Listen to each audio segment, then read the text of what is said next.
Every year, Sweden throws a party watched all around the world. Stockholm comes alive to toast the latest winners of the Nobel Prize. Since the Nobels began more than a century ago, they have come to be recognised as the benchmark of human progress.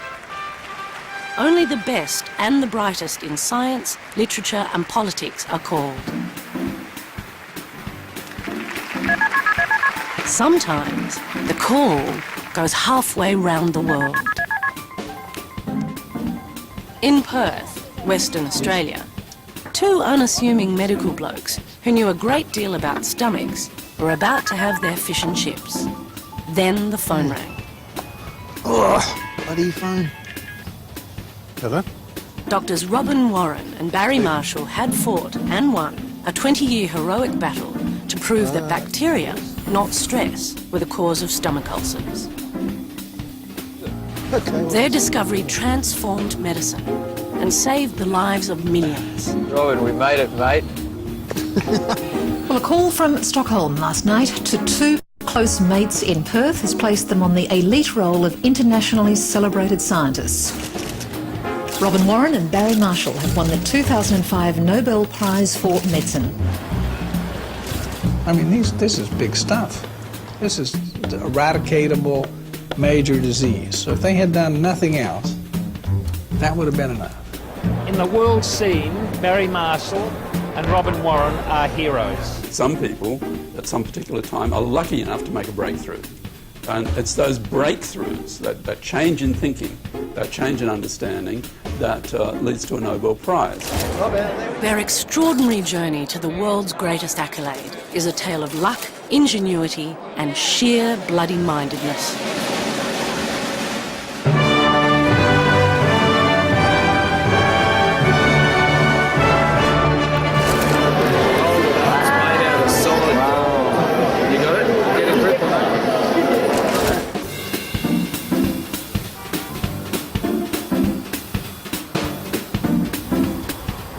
We have a pretty good relationship.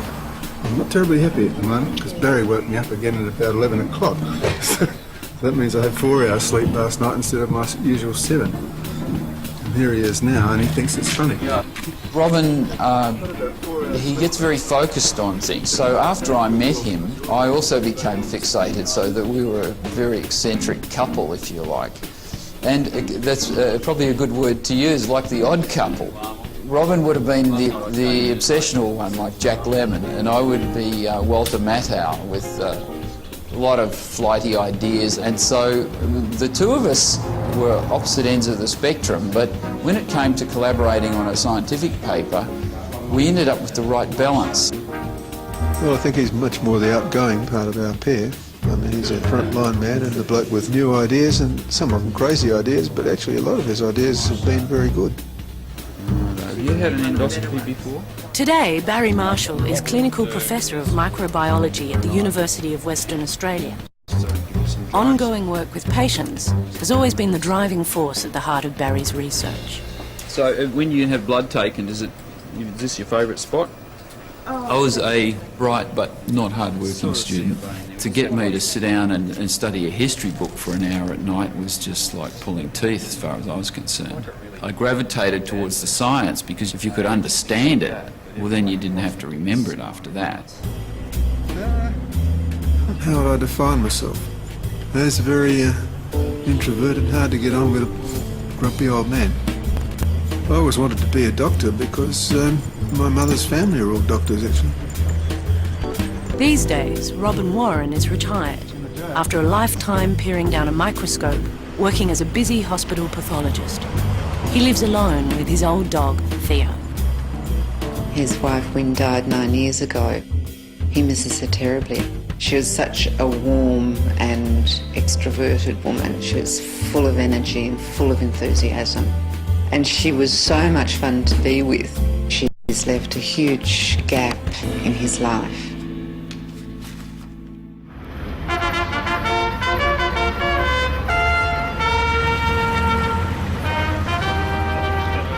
After getting the call, Robin's quiet life is being turned on its head. Winning the Nobel Prize throws you into the public spotlight whether you like it or not.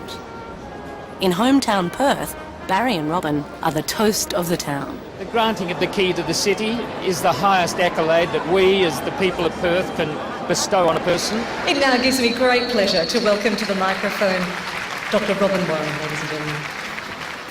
Someone told me the other day that if we hadn't won the Nobel Prize for medicine, that we should have won the Nobel Prize for economics, because we literally saved governments billions of dollars, apparently.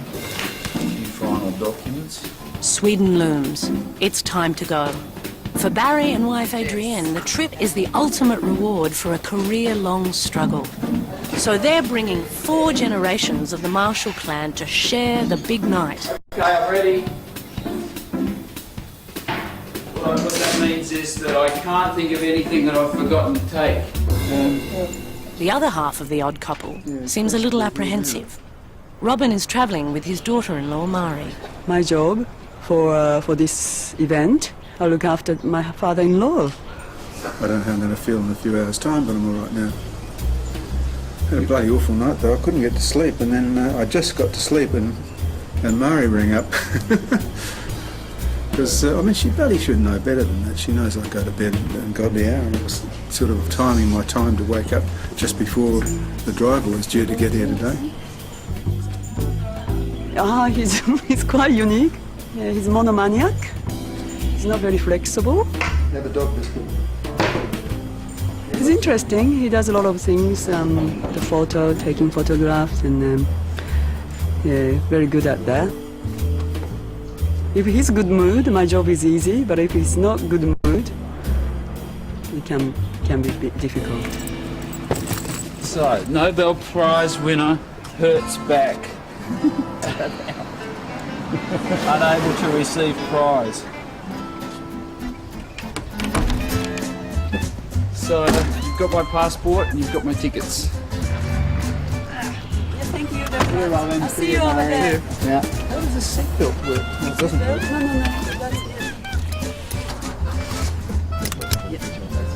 See you later. See you. See you in Stockholm.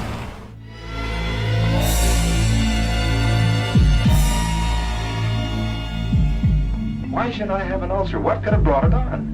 There's nothing too mysterious about it, really. It was the common stomach ulcer that brought Robin and Barry together.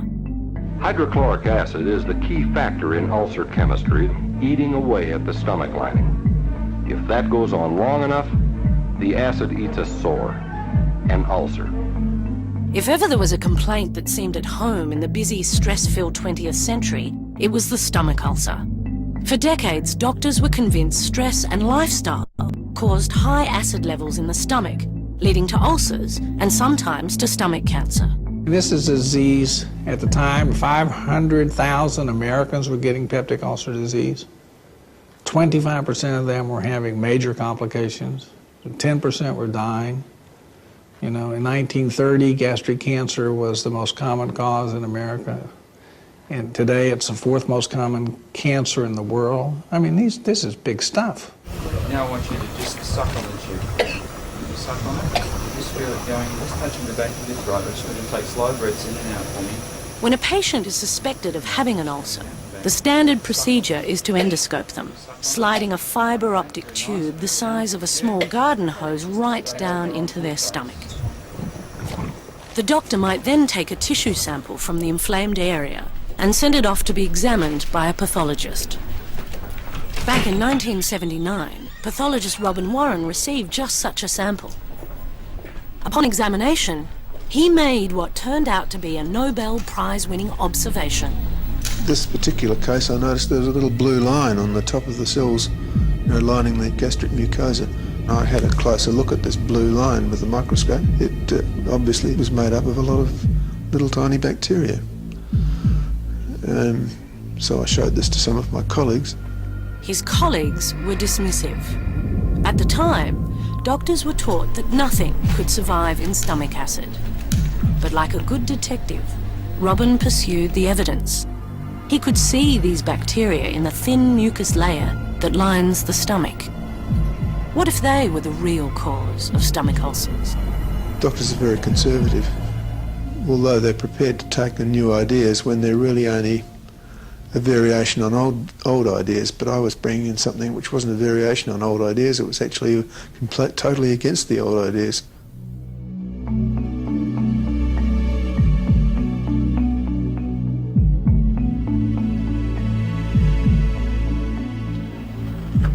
In 1982, Barry Marshall was an enthusiastic trainee specialist facing a new job. So he asked his boss for a challenging research project. He said, "Oh, I've got a couple of good projects. I've got this one where you analyse the data from these 5,000 endoscopy reports and tell me how many ulcers we had or how many cases of heartburn or whatever." And I said, "Yeah, what's the second one?" And he said, "Well, the second one is that this bloke, Robin Warren, do you know him?" And I said, "Well, vaguely. I have met him once or twice." He said, "Well, he reckons he's seen these bacteria in the stomach, and he's given me this list of 25 patients, and he wants someone to go through their charts and give the patients a phone call, etc., and see what's wrong with them. So why don't you go and see him?" In those days, the pathology department of Royal Perth Hospital was a long way down in the basement. I went down to Robin's office, and I probably spent 3 or 4 hours. I had a free afternoon. I think he was pleased to have somebody who had the time and the interest to spend all afternoon looking at these biopsies. But nobody had wanted to see my work before, actually, so having someone come in and actually want to see it, I was only too happy to show him. Well, it was just known that bacteria didn't grow in the stomach. So I just kept looking for more of them, and I collected a series of cases. I soon showed that the bacteria were related to the inflammation in the stomach, because every case that I found with the bacteria had this sort of inflammation to some extent anyway. In the 1970s, the treatment for stomach ulcers was an endless and expensive course of acid-blocking drugs, generating millions. But this treatment was never a cure. It just maintained the low stomach acid, and the patients could never stop taking it. So there was not much incentive for the pharmaceutical companies to do research into a new cause of ulcers which could perhaps result in a cure, because it was not going to be profitable. Undaunted, Barry rose to the challenge. He was determined to find a cure. By the end of 1982, I had really searched all the textbooks, and the lab at Royal Perth had done enough special testing on these bacteria so that we could say they hadn't been discovered before. And then after a few years, it was obvious they were actually a new species, and they were more twisty, like a corkscrew or a helical. This distinctive new bacteria would need a name. Helicobacter pylori. Helicobacter was suggested as a name when it became fairly obvious that they were actually not just a new species, it was a totally new genus, so they called them Helicobacter. And as we went on, Barry became increasingly enthusiastic, actually. Didn't take very long before he was very enthusiastic and practically wanting to take it all over. And I thought, wow, maybe we could publish a paper on these new bacteria together, and he'd let me co-author it with him, because for a doctor who's just starting out in his research career, your first publication is really a major milestone. I had quite a nice paper ready for publication when I met him, and after that I put it aside because it looks as if I could get a better paper with Barry's help. So over the next months the excitement grew. Here we were, a couple of nobodies down in the bowels of Royal Perth Hospital studying an unknown bacterium, and we could see that it was going to be big, but we had no idea how big it was going to get. Stockholm Island, time to check the seat belts fasten and turn off all personal electronic equipment. Cloudy conditions and somewhat hazy, temperature plus 2 degrees Celsius. Wish you a pleasant day.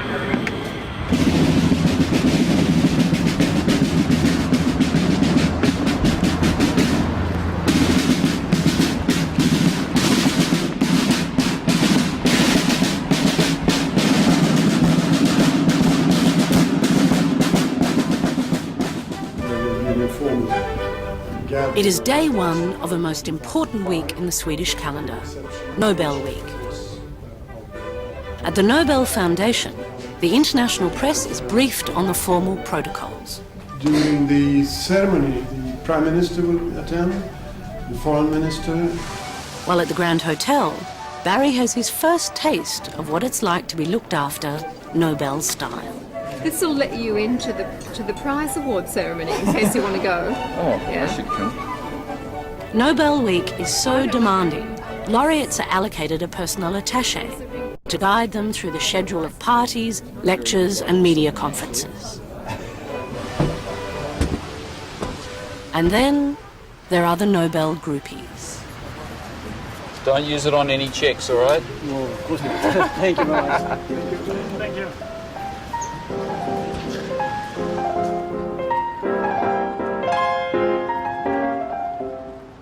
The pressure of engagements is just huge. We had 2 or 3 functions a day for the entire week. We say if it wasn't for Helicobacter, the Nobel never would have been started. That's right. Congratulations, Andrew Setterberg, Nobel Summit. Barry and I both went with a sense of we wanted to do well. We wanted to represent Australia well. We didn't want to mess up and humiliate ourselves in front of everyone. I've been asked in the past whether I stole my discovery, and I'd say no. Was it brilliant research work? Certainly not to start off with. Or was it serendipity? And I think that covers it best.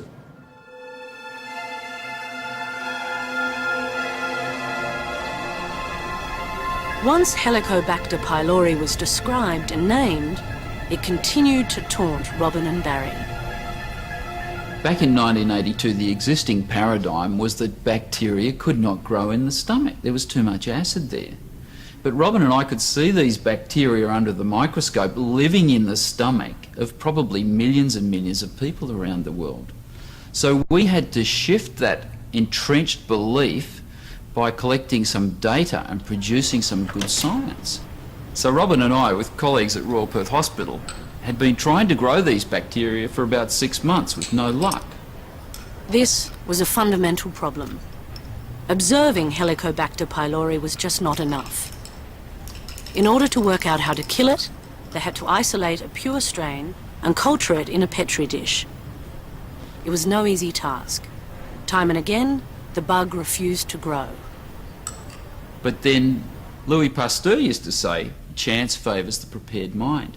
And we saw an abstract written by colleagues at the University of New South Wales from Professor Adrian Lee's lab on similar kinds of bacteria that they had cultured from mouse colon. Barry wrote to Professor Lee's lab looking for help. To protect his research from a potential rival, Barry did not reveal how much damage he believed Helicobacter was doing in millions of human stomachs.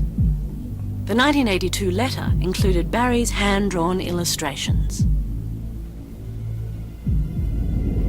We'd grown this organism, we call it stubby actually, and it had been quite hard to grow, so we'd had sort of very specialised media to grow it. Now we presented that at an Australian Society for Microbiology conference, and clearly one of Barry's microbiological comrades had been at that particular conference, and they'd seen the way we grew the bug. Barry decided he would try to grow Helicobacter using Professor Lee's technique. He did this with an incubator that reduced normal oxygen levels by adding carbon dioxide. And when you think about it, that is the environment that's in the lining of your stomach, because the centre part of the stomach where the food is, and a bit of acid, there's no oxygen there. And in the wall of the stomach where the blood supply is, there's plenty of oxygen. And Helicobacter are just at the junction between those two areas. So when you think about that, 50% reduced oxygen would logically be the perfect kind of an environment for these spiral bacteria. At least that was the theory. In practice, it would not be so easy. Every day I'd call up the laboratory to see if anything was growing. And it was very disappointing because for months nothing grew. I didn't realise it, but they were only looking at the culture plates for 2 days, and if they couldn't see any bacteria on the agar, they were just throwing them in the bin. Back in Stockholm, the demanding schedule of talks and champagne is taking its toll. It's starting to freak me out. There's too much. I just think I might be the first Nobel laureate in history who screws up. Have you prepared the big lecture? I don't think I feel very nervous about the lectures because I've met so many people here in Stockholm and Sweden, and everybody just wants me to come and give a lecture and have a party. Yeah. I don't think they'll remember it anyway. Maybe they will. Barry has no such doubts about some of his other appearances. Hey, hello. Like speaking to a science class at a local school. This is my equipment for the experiments. Shall I give it to you? Okay. When you become a Nobel laureate, you do become an ambassador for science and medicine. So I have to say that I'm a very imperfect Nobel laureate, but I'm trying harder. The reason I won the Nobel Prize is because I did research on these bacteria called Helicobacter pylori. So what I thought I'd do is... I think it's good practice for me to go into a few schools. I've taught medical students and interns over the years, and I think I'm a good teacher. I'm enthusiastic and interested in the whole thing, so you should be able to impart some of that to students. I have to be careful that I'm politically correct, because I know a joke about a young lady who had big breaths. But I won't tell that joke about it. These are very rare Helicobacter-shaped balloons. They're a few years old, so if it goes off, go on. I don't know how. Come on, get going. Didn't go to kindergarten. Go on, as hard as you can. It'll go. Eventually, the end bit will go. Come on, get that balloon blown up. Hey, she's winning. To get maximum value out of the Nobel Prize, we could spread a bit of this good luck, if you like, around amongst the science students, because the Nobel laureates will tell you they think the future of the economy of most modern countries is going to be related to success in science, one way or another.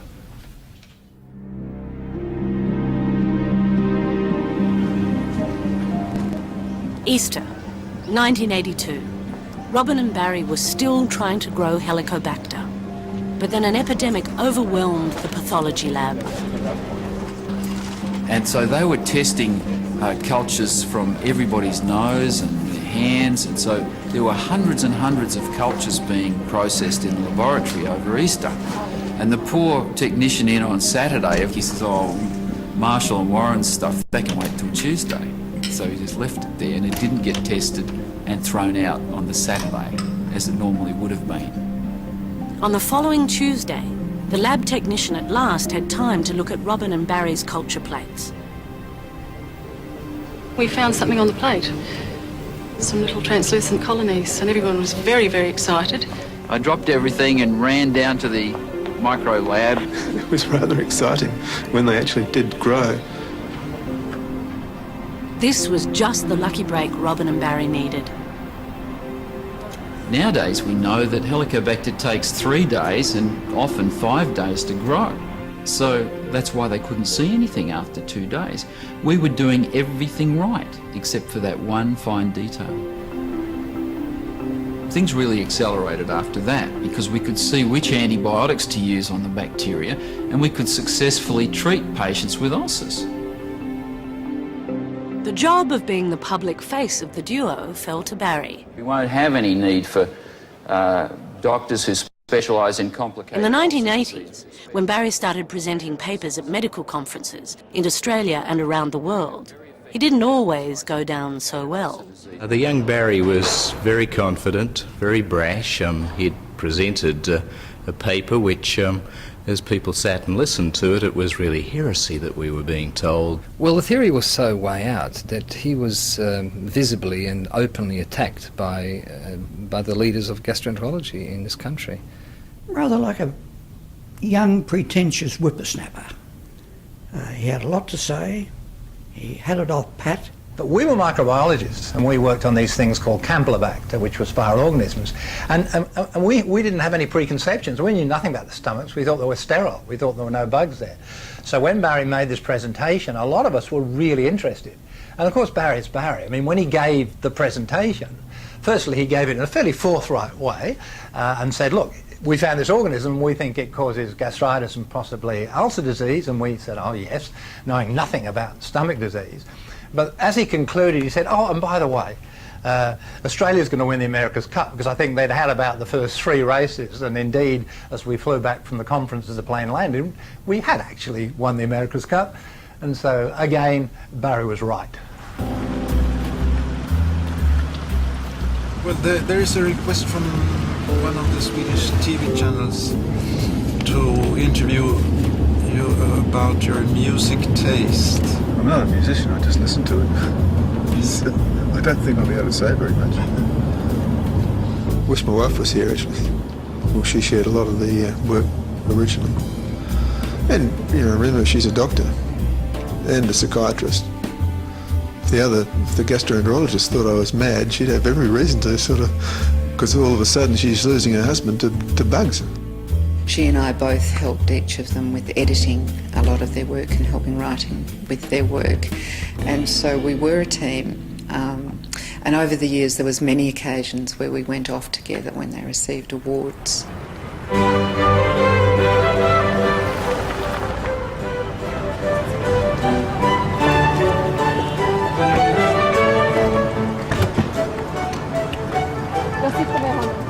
Official engagements for the laureates and their families begin with a private visit to the Nobel Museum in the oldest part of Stockholm.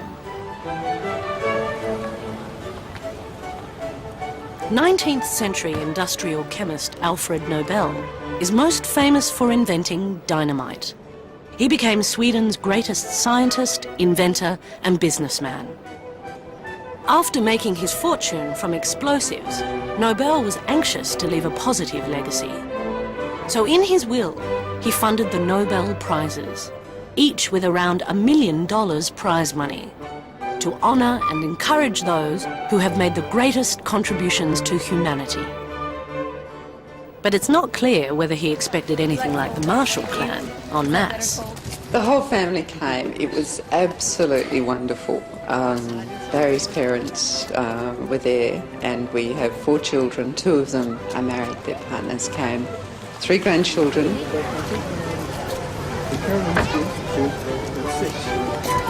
And the town hall at 6:15. While the laureates get a glimpse of their own immortality, the children, like granddaughter Paige, are not forgotten. I hope it's like a Margaret River wreck. And Barry's dad, Bob, enjoys the Swedish hospitality. Not only do Nobel laureates leave their mark on the history of ideas, part of the fun and one of the traditions is signing the chairs for the museum cafe. Bad luck, Barry. They told me it was all mine. I'll draw a helicobacter. There we go.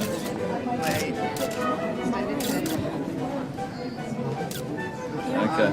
Adrian's got this new technology camera that doesn't need a computer. Have you seen that? Yeah. Just give the little roll of stuff to the shop and they bring you back the pictures on paper. I'll put them like that.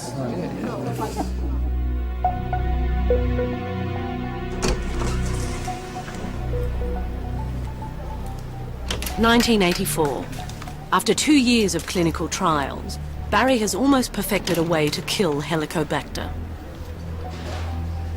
His treatment was a clever recipe of simple ingredients, a combination of existing low-cost antibiotics.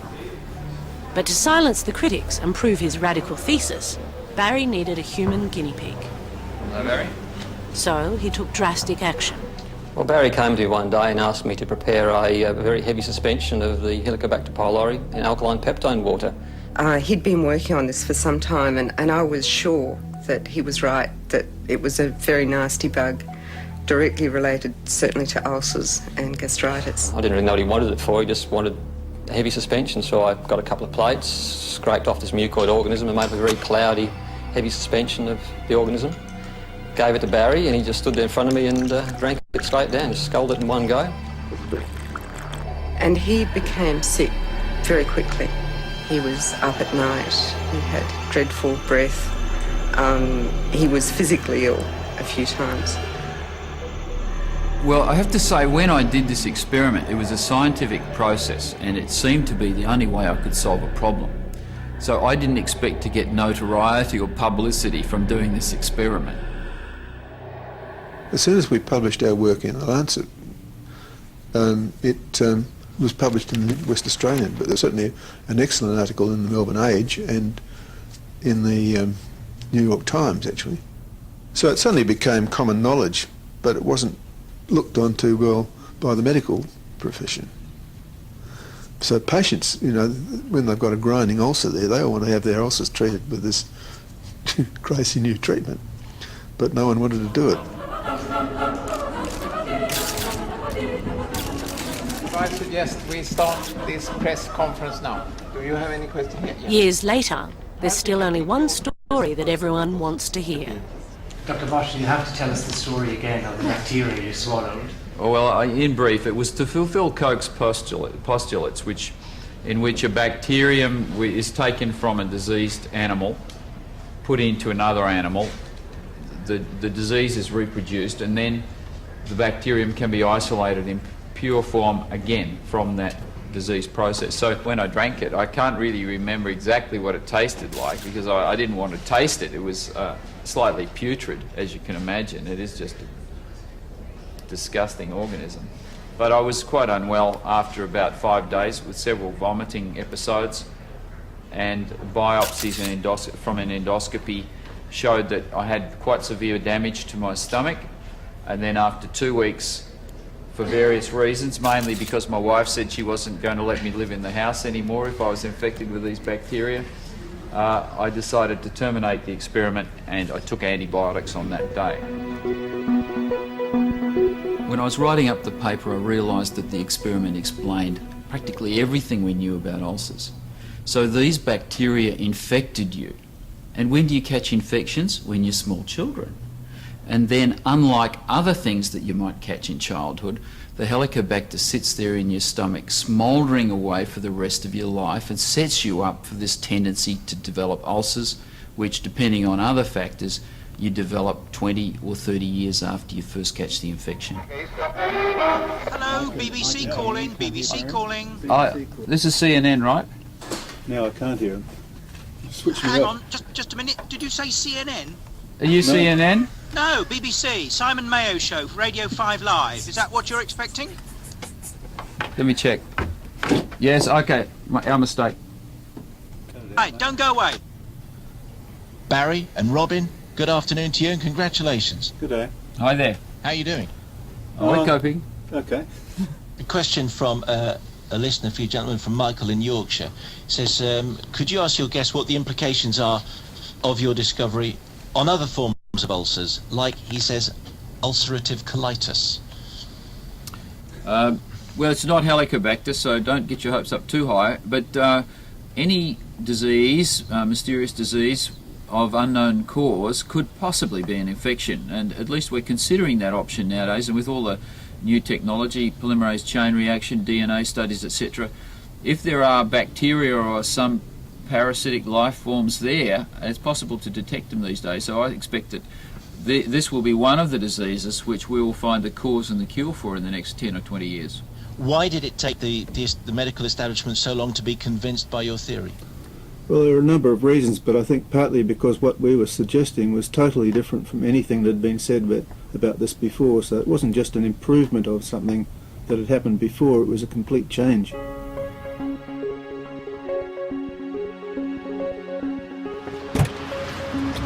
It's done.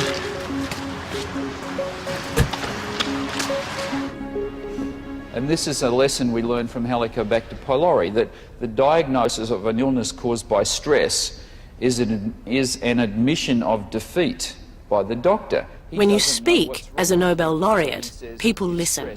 But this wasn't always the case. Back in 1985, Robin and Barry still had a long way to go.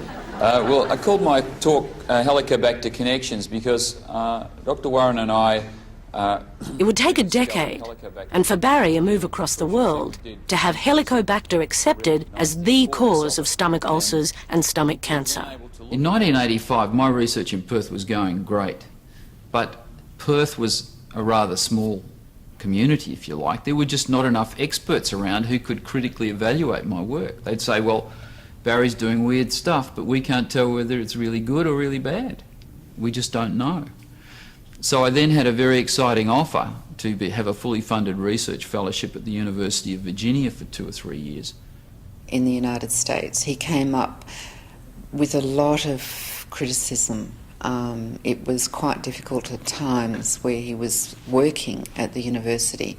While he had a lot of support from some senior people, he also had a huge amount of criticism. Now, why Barry is a revolutionary person is, I think, just based on his perseverance. You gotta remember, a young guy just out of medical school doing his residency training comes up with, obviously, a Nobel Prize-winning observation, and then has to actually convince the rest of the world. I mean, the thought leaders in the world, twice his age, twice his experience, having to sort of go against them and tell them that it's a bacteria, it's not acid, gentlemen, and you know, you have to reevaluate all you've done over the years. So all our skeptics were out there saying, great, we've got Marshall and Warren right where we want them now, this is going to be so easy to disprove.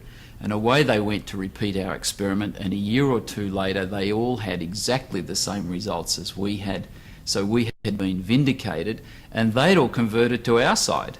The turning point, really, that gave credence to the fact that ulcer disease is an infectious disease was a consensus conference that was held in 1994 at the National Institutes of Health in the United States. Groups of experts from around the world were asked to testify. There was an independent panel, and they concluded that ulcer disease is an infectious disease. So once they got the imprimatur of the NIH, I think the world really stood back and took notice. Said, hey, there is something here. We really got to rethink our understanding of ulcers and cancer. It's about time that we really start listening to Robin and Barry and really do something.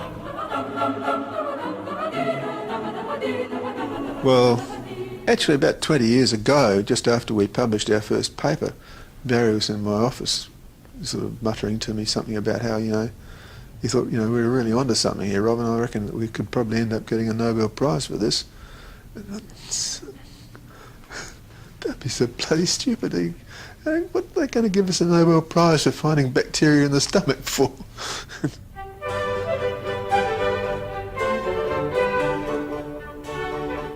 The voting happens in this room. We are now sitting by the table where we all sit.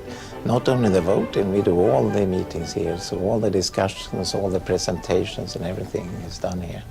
I think, I'm not, of course, cannot comment about our work, but what I can say is that it's an extremely rigorous process. It's so rigorous that I think I know these people very well. There's always a tension in that process, the Nobel Prize process, between rewarding people who are doing absolutely stellar and spectacular science and rewarding people who are doing made clinical discoveries of enormous human benefit. Everyone in science stands on the shoulders of someone else. About 5% of the Nobel Prizes that have been awarded, in fact, have had an Australian on them. Robin and Barry follow in the footsteps of Australia's previous Nobel winners for medicine.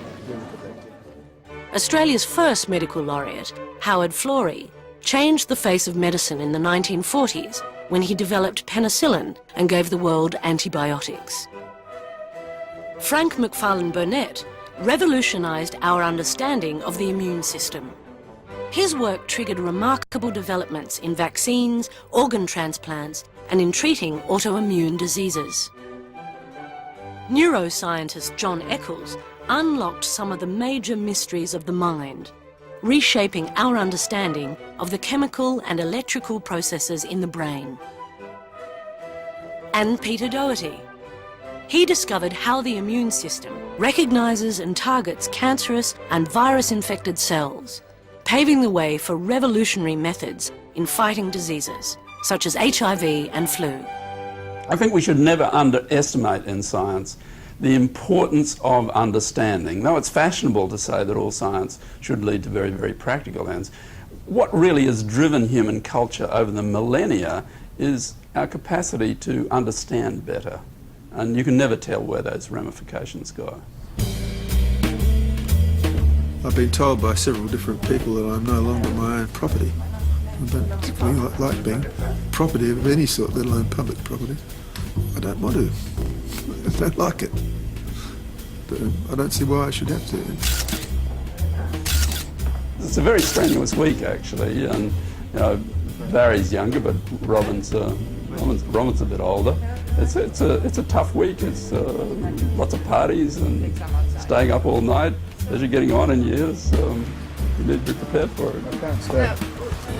I'll give you one. I gave you some yesterday, actually. Yes, thank you. That should please you. You should be photographing it. Hang on, There you what's go, happening Moscow, here? Barry.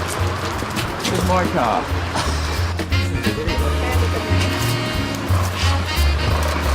If you're a pop star or an actor or something, you're likely to get this early in your life, and it becomes part of your life, a sporting star particularly. But for a scientist, it's generally, you know, you'll be in your 40s or 50s or 60s by the time, sometimes in their 80s, before this hits.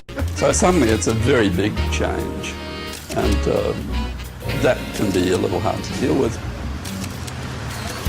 Lovely. Bye-bye. Nice to see you. Nice to see you. We were treated like kings for 10 days. We'll never see it again. And the next thing, there's Chris with his stretch limo, and we get in. I've hardly ever been in a stretch limo before. Hey. Hello, nice to I was meet only you. kidding. I knew that you were CNN. Every spare moment is booked to talk to someone from the media. Okay. Robin, are you sure you're warming up? I'm worried about you here. Why? It's freezing out here. Where'd you get the hat?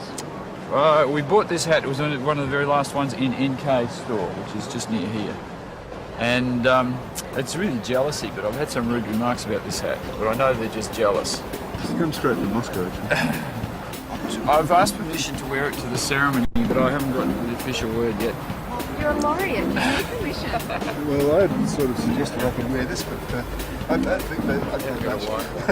No. As laid back as this odd couple of Australian science might be, when you and your old mate have a date with fate and the King of Sweden, you've got to trade in your lab coat and jeans for the full regalia. It's a funny experience going to Stockholm, where they've been doing the Nobel Prize for 100 years, and of course it's my first time. Now, the only confidence I had was that in 100 years you can bet that every single contingency has happened at some time, has been taken care of. So I just had to trust in the Nobel Committee and the people that were there helping me that if anything went wrong, they'd be able to fix it. You can borrow it. You don't need to do that. I wanted to have fun and have a really spectacular dress.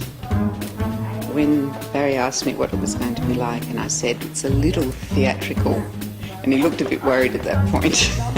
Yeah, I said to someone yesterday, I feel like the Queen getting ready to go on tour.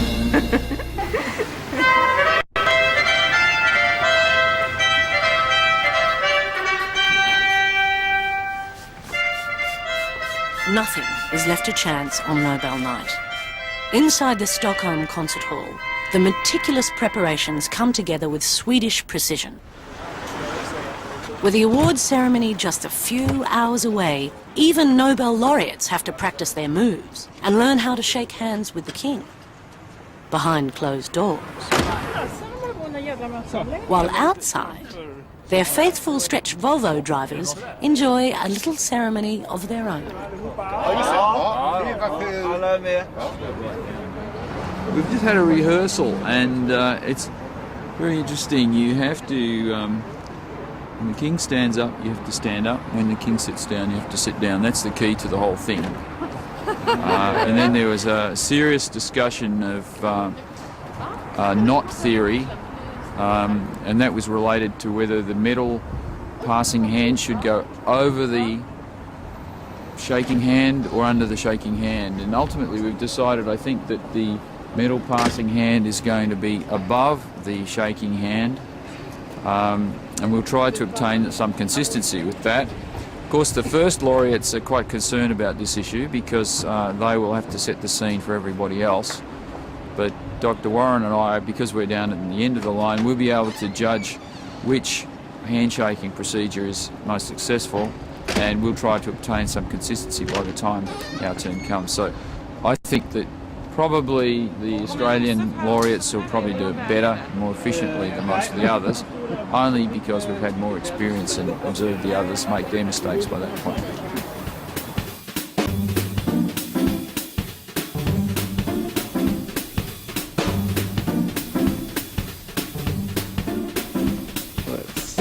Oh no!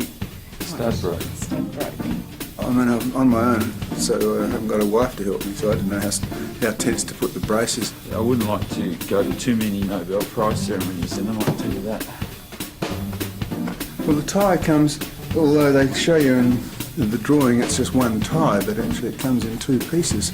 And you've got to loop it round, stick it inside itself, and then hook the other piece on the end. It's not a super bad problem, but my shoes are too tight. And I wonder if I could get a different size.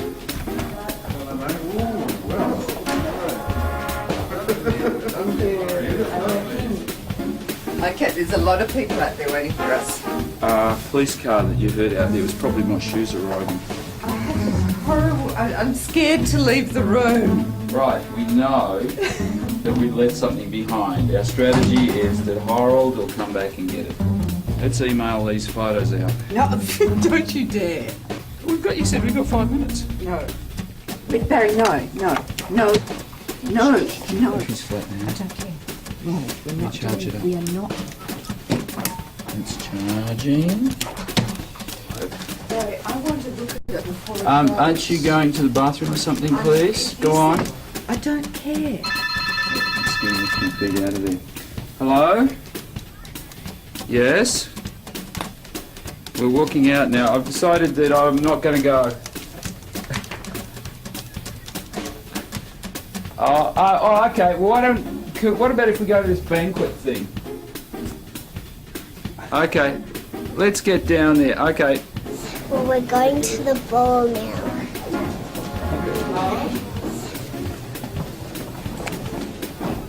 Excuse me, I'm bowing. Get out of here. Good recovery, That's about Barry. right, wasn't it? Good recovery, yeah. You got a full bow, you got to ingratiate yourself. That's right. So probably 30 degrees, 60 degrees.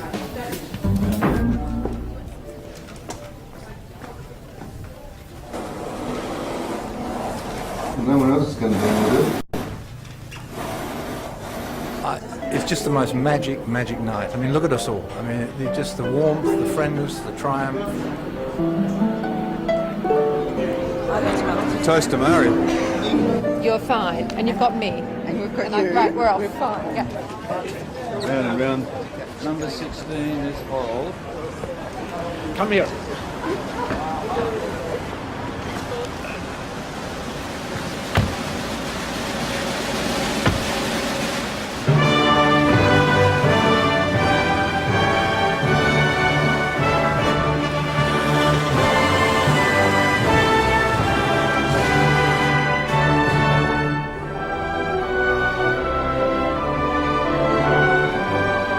At last, it's time.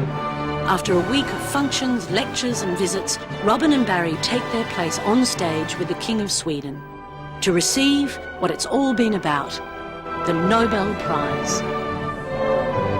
Well, you know, I love the internet, but it was really spooky being on stage and having this filmed and knowing that if I did anything wrong, it would be on the internet and millions of people would be able to download it for the next 100 years. Barry Marshall and Robin Warren. Against prevailing dogmas, you discovered that one of the most common and important diseases of mankind, peptic ulcer disease, is caused by a bacterial infection of the stomach. Your discovery has meant that this chronic and disabling condition now can be permanently cured by antibiotics to the benefit of millions of patients. And I now ask you to step forward to receive the Nobel Prize from the hands of His Majesty the King.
wonderful thing about the banquet, the ceremony of it is wonderful. Music, the flowers, the setting, everything is just so exciting and so dramatic.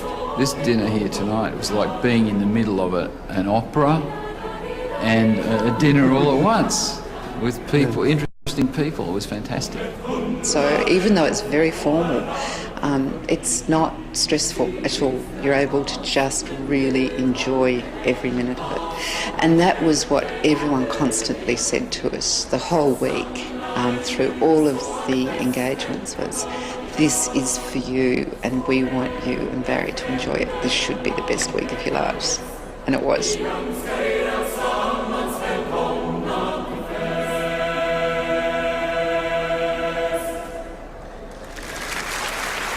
Your Majesties, Your Royal Highness, laureates, ladies and gentlemen, it is a great honor to introduce the Nobel laureate in physiology or medicine, Dr. Barry J. Marshall. So that I could drink the wine tonight and appreciate the wonderful Australian red wine, I decided that I would read my speech. And Robin and I follow in the footsteps of another notable Australian. And I would like to quote the words of Australia's most honoured scientist, Sir Frank Macfarlane Burnet. These are the words he spoke 45 years ago on the night of his award. I think that this occasion has a rather special significance for my own country, a middling small country, a little bigger than Sweden, but only now beginning to create an image of itself in the eyes of the world. Someday I hope that we will take our place along with Sweden as one of the centres where knowledge can go, along with social progress, to the good life that we all seek. I like to think that I have benefited from the expansion of knowledge and social progress that Macfarlane Burnet hoped for, and I hope that in my own way I will contribute to its development in the future. Let me clarify here. While it is true that Macfarlane Burnet injected himself with the rabbit myxoma virus, and I did actually infect myself with Helicobacter pylori, I don't suggest to other aspiring Aussie scientists that this process will necessarily guarantee a Nobel Prize.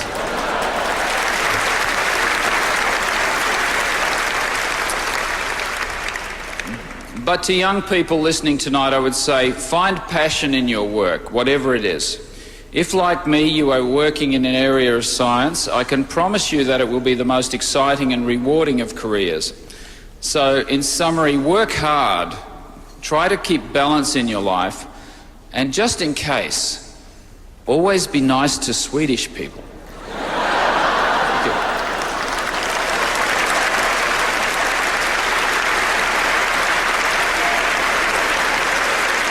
I've learned recently that Alfred Nobel also had a stomach problem. Do you have a diagnosis for him? We think he had H. pylori. So we think Helicobacter really was responsible for this whole Nobel phenomenon. So there you go. It goes full circle, doesn't it?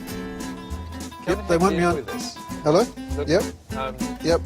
That's all I right. can say Yes. is it's really worth it. Okay. You should come. Sorry. Adrian, Yeah, make that's sure right. you come here. Yeah, we're we back are on really here. having a great one. I'm proud of my grandpa and I'll tell you why.